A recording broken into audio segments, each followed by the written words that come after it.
Hola, hola amigos de la Vida.cr, bienvenidos a este análisis, entrevista sobre lo que fueron las elecciones en Venezuela, ¿verdad? La reelección de Nicolás Maduro como presidente de Venezuela. Y para eso tengo al invitado máster Daniel López, el profesor de la Universidad Latina de Costa Rica de Relaciones Internacionales, que nos va a ayudar, nos va a estar analizando un poco y a conversar sobre todo esto que fue la jornada de ayer de elecciones en Venezuela. Profe, ¿cómo le va? Muy bien, y usted, muchas gracias por la invitación. No, profe, más bien agradecerle a usted porque fue una jornada bastante tensa. Yo creo que esa es la palabra con la que podemos describir lo que fue ayer Venezuela, y no solo Venezuela, sino diferentes partes del mundo donde hay venezolanos, incluido Costa Rica, porque, bueno, el resultado de Nicolás Maduro creo que para algunos sorprende, para otros no. Está catalogado como fraude por muchos países, por muchos gobiernos. Entonces, profe, si usted nos explica qué fue la jornada de ayer, por qué la jornada de ayer se puede catalogar como una jornada tensa. Bueno, inicialmente hay que decir que hubo un acuerdo y un pacto entre las partes, entre todos los candidatos que participaron en el proceso electoral, de reconocimiento de los resultados que se derivasen de esta jornada. ¿Qué sucede? Por un momento se pudo ver cómo la esperanza afloró entre la oposición en Venezuela. El discurso triunfalista de la oposición era muy claro y evidente. Incluso en algunas redes, medios de comunicación, filtraciones también de videos en redes sociales, se podía ver cómo se veía un triunfalismo de parte de la oposición en toda la jornada. Se transcurrió la jornada electoral siempre dentro de esos principios de seguridad normal de un proceso electoral, pero las cosas empezaron a verse color de hormiga, por decirlo así, cuando se impide a los expresidentes latinoamericanos desde Ciudad de Panamá despegar para ir a ser observadores al proceso electoral. Ahí ya se encienden las alertas, era algo que era normal, pero a ver, en los procesos electorales anteriores, los dos procesos anteriores y en los de Hugo Chávez, se era claro de que no se iba a permitir observadores internacionales. Cuando llega se les permite a los observadores internacionales, en este caso expresidentes de la República en América Latina, entre ellos Miguel Ángel Rodríguez de Costa Rica, Mireya Moscoso de Panamá, entre otros, y se les impide de último momento despegar al avión, ¿verdad? Eso ya prendió las alertas. Cualquiera hubiese dicho dentro de ese discurso esperanzador de la oposición que tal vez era que el gobierno no quería ver cómo que la comunidad internacional viese cómo perdían tan estrepitosamente. Sin embargo, cuando vienen ya los resultados electorales cuando se cierran las urnas a las 6 de la tarde y se le impide a los fiscales de mesa ingresar al proceso de fiscalización, se les saca de las juntas electorales, ya ahí empieza a verse que no hay una voluntad del gobierno directamente por haber hecho que fuesen limpios el proceso. Y después, cuando se anuncia que hubo un hackeo al proceso de transmisión de votos, ya ahí termina de darse la estocada final. ¿Qué sucede con esto? Bueno, si se hubiesen permitido a los fiscales por lo menos ingresar al conteo de votos, en estos momentos Venezuela estaría tal vez diciendo a ojos ciegos, ganó Nicolás Maduro y ganó, y hay que aceptarlo. Pero cuando se impide el ingreso de observadores internacionales y se impide el acceso a los fiscales de mesa, se habla de un hackeo, hay mucha irregularidad, ¿verdad? Eso es lo que lleva a que la mayoría de países en estos momentos no vean con buenos ojos el proceso, no lo vean como que fue transparente, y ese es el principio elemental de toda democracia, la transparencia, ¿no? Sí. Evidentemente, solo Irán, Nicaragua, Rusia, Cuba, China, sí. Cuba han reconocido lo que pasó en Venezuela y pues parece entonces que los venezolanos van a tener que aguantar un poquito más si desean ver un cambio en su realidad política y económica. Profe, yo quiero aterrizar esto un poco a nivel de Costa Rica en el sentido de que eso mismo que usted hablaba, de que gobiernos, por ejemplo, el de Costa Rica lo cataloga como un fraude, no reconoce esta elección, ¿verdad? Como parte de una democracia justa y limpia. ¿Qué significa eso para, por ejemplo, Costa Rica-Venezuela, esa relación? Bueno, la relación Costa Rica-Venezuela estaba deteriorada desde la última elección de Nicolás Maduro, la segunda elección de Nicolás Maduro. Costa Rica ha venido denunciando junto con el Grupo de Lima que no se ha hecho de la mejor manera los procesos electorales. Recordemos que el reconocimiento de los estados es importantísimo para el quehacer en la arena internacional, en los organismos internacionales, etc. Y el reconocimiento tradicionalmente se ha supeditado a la forma de gobierno, a la forma en que el gobierno llegue al poder. Y la doctrina Estrada, que es de origen mexicano, y la doctrina Tobar, de origen venezolano, irónicamente, son las que nos dicen que no se reconocerán gobiernos en los que se tenga dudas por los mecanismos que llegaron al poder. ¿Verdad? ¿Eso qué es lo que hace? Bueno, deslegitima al gobierno de Maduro, de parte de Costa Rica y de los otros países, en específico, ¿quiénes? Nótese los que son países puente para las migraciones masivas que se han estado generando, que ya se ha vuelto insostenible. Hay una presión desde Estados Unidos, hay un proceso electoral en Estados Unidos en que los conservadores tienen una leve ventaja después de que se anunció Kamala Harris, puede que varíen las cosas, pero pareciese que no va a haber un cambio en la realidad de esto. Y si no cambia la realidad en Venezuela, ¿qué significa? Que aquí hay tres tendencias hoy.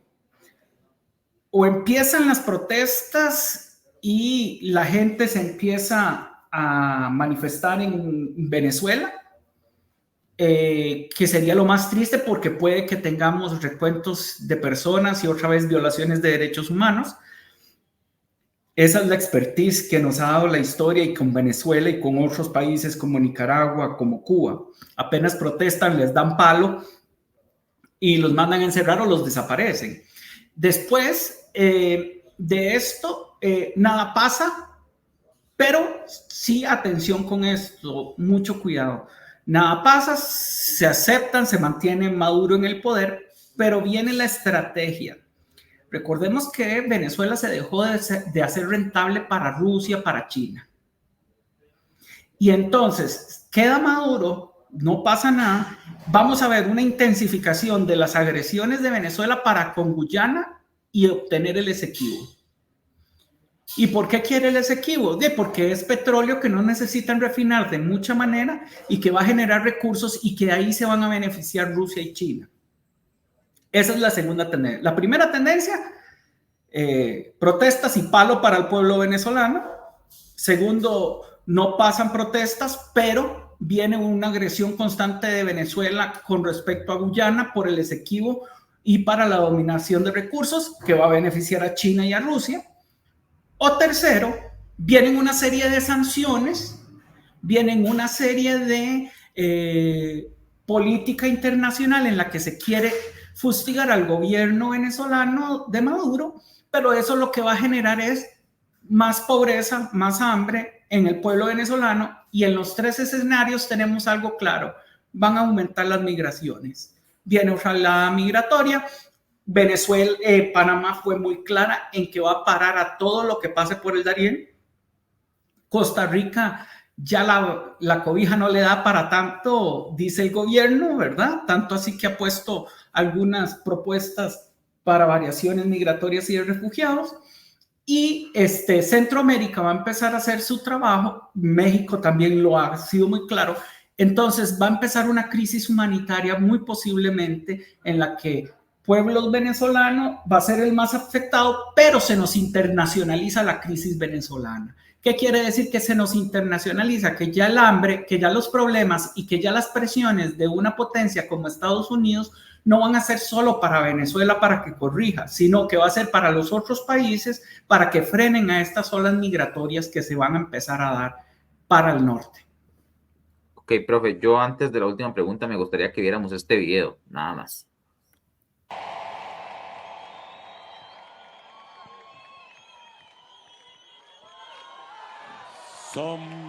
Ya es 29 de julio, lunes, 12:27 de la madrugada de un lunes que le da la noticia a Venezuela del triunfo de la independencia nacional, de la dignidad del pueblo de Venezuela. No pudieron con las sanciones, no pudieron con las agresiones, no pudieron con las amenazas, no pudieron ahora y no podrán jamás con la dignidad del pueblo de Venezuela.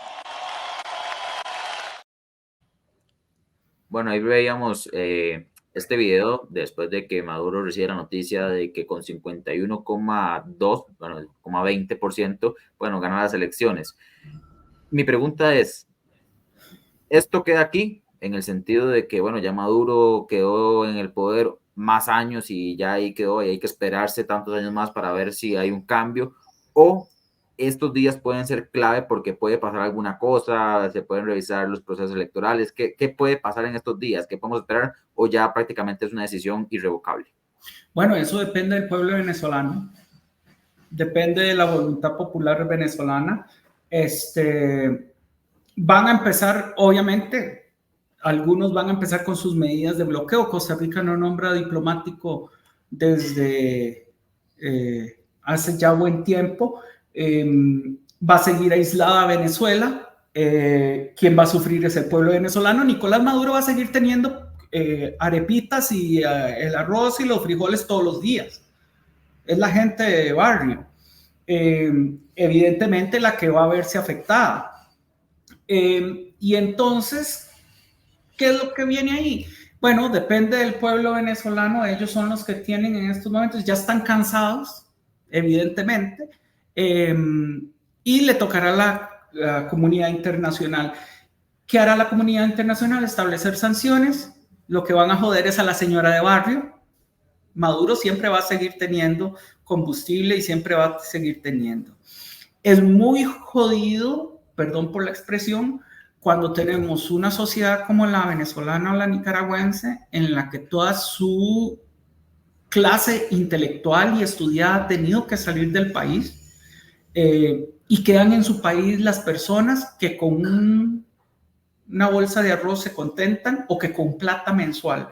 Recordemos que hay cierta cantidad de bonos para jóvenes entre los 15 y los 30 años que se les da por mes. Si usted recibe dinero cotidianamente, aunque sea con préstamos de China y de Rusia, ¿qué le está diciendo a los jóvenes? No importa que no trabajen y que no estudien, va a seguir recibiendo plata. Estamos generando entonces ignorancia, estamos generando dependencia, y cuando ya usted se cansa de que por esa plata tiene que ir a votar, tiene que ir a una manifestación pública a favor del gobierno, es a donde usted agarra sus trapos y se va por el Darién y trata de llegar a los Estados Unidos. Sí, sí. Profe, yo creo que esto es un tema donde podemos hablar muchísimo tiempo más. Yo creo que es un tema donde nosotros podemos llevar más aristas, porque sí, lo trae, pero esto era un resumen muy rápido, lo que yo quería hacer, un análisis. Más bien le agradezco mucho la participación y bueno, a todas las personas que nos ven en redes sociales, que siguen las redes de lavía.cr, pueden informarse de mucha más temas, información. Ayer leímos una cobertura bastante buena en horas de la noche y nada, esto seguirá. Así que nada, profe, muchas gracias por el espacio y que nos sigan todos en nuestras redes sociales. Muchas gracias a ustedes. Muchas gracias, profe.